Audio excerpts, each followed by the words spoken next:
মহান বিজয় দিবসের ৫৪তম বার্ষিকী ও বাংলাদেশ প্রাক্তন সৈনিক সংস্থা গফরগাঁও উপজেলা শাখার ২১তম প্রতিষ্ঠা বার্ষিকী উপলক্ষে মঙ্গলবার ১৬ ডিসেম্বর ২০২৫ বিকেল ৪টায় আলোচনা সভা, দোয়া মাহফিল ও প্রতিভোজ অনুষ্ঠিত হয়। অনুষ্ঠানটি গফরগাঁও পৌর শহরের বাড়ি প্লাজা দ্বিতীয় তলা সংস্থার নিজ কার্যালয়ে আয়োজন করা হয়।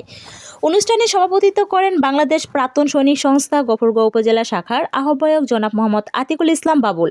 সভা সঞ্চালনা করেন সদস্য সচিব জনাব মোহাম্মদ ওহিদুজ্জামান সোহাগ। সভাপতির আলোচনায় তিনি বলেন, সম্প্রতি দক্ষিণ সুদানে ৬ জন সৈনিক নিহত হয়েছে, তাদের আত্মার মাগফিরাত কামনা করা হয়। এছাড়া ৮ জন গুরুতর আহত সৈনিকের সুস্থতা এবং বেগম খালেদা জিয়ার রোগমুক্তি ও সুস্থতার জন্য বিশেষ দোয়া ও প্রার্থনা করা হয়। পাশাপাশি স্কুল মাস্টার সাধারণ সম্পাদক গফরগাঁও উপজেলার শিক্ষক সমিতি এর উপর বিশেষভাবে গুরুত্বারোপ করে বলেন, শিক্ষাঙ্গনে প্রাক্তন সৈনিকদের ভূমিকা ও জাতীয় চেতনার প্রসারে তার অবদান অনন্য ও প্রশংসনীয়। প্রধান অতিথি ছিলেন গফরগাঁও পৌর বিএনপির সাবেক আহ্বায়ক ফজলুর রহমান, যিনি প্রাক্তন সৈনিকদের অবদানকে শ্রদ্ধার সঙ্গে স্মরণ করে উপস্থিত সবাইকে বেগম খালেদা জিয়ার রোগমুক্তি ও সুস্থতার জন্য দোয়া করার আহ্বান জানান। বিশেষ অতিথি ছিলেন গফরগাঁও উপজেলা কৃষক দলের আহ্বায়ক আব্দুল কাইয়ুম, যিনি প্রাক্তন সৈনিকদের ত্যাগের গুরুত্ব তুলে ধরে সংগঠনের কার্যক্রম আরও সুগঠিত করার আহ্বান জানান। আলোচনা সভায় বক্তব্য রাখেন প্রাক্তন সৈনিক মাস্টার ওয়ারেন্ট অফিসার করিম, সিনিয়র সৈনিক লতিফ, সাইফুল, বীর মুক্তিযোদ্ধা এবং খায়রুল আলম।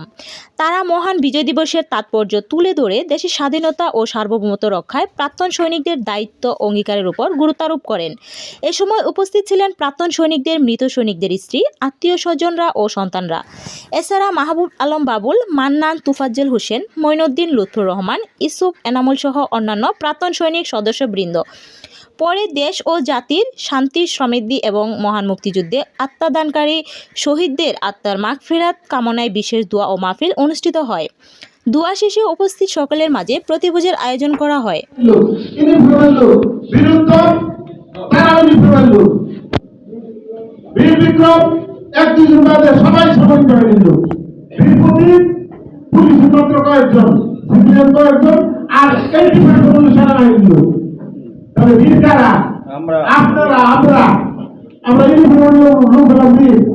আমরা আমাদেরকে স্মরণ করি না, আপনারাই তো আমরা কিভাবে করবো?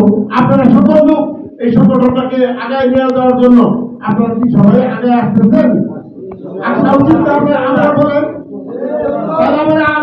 আজকে হাত তুলে দেখান যে আমরা সবাই আপনারা কি সবাই চান? একটা ধন্যবাদ, আমি খুশি হইলাম। এই সংগঠনকে আগায় নিয়ে যেতে হবে, ঐক্যবদ্ধ।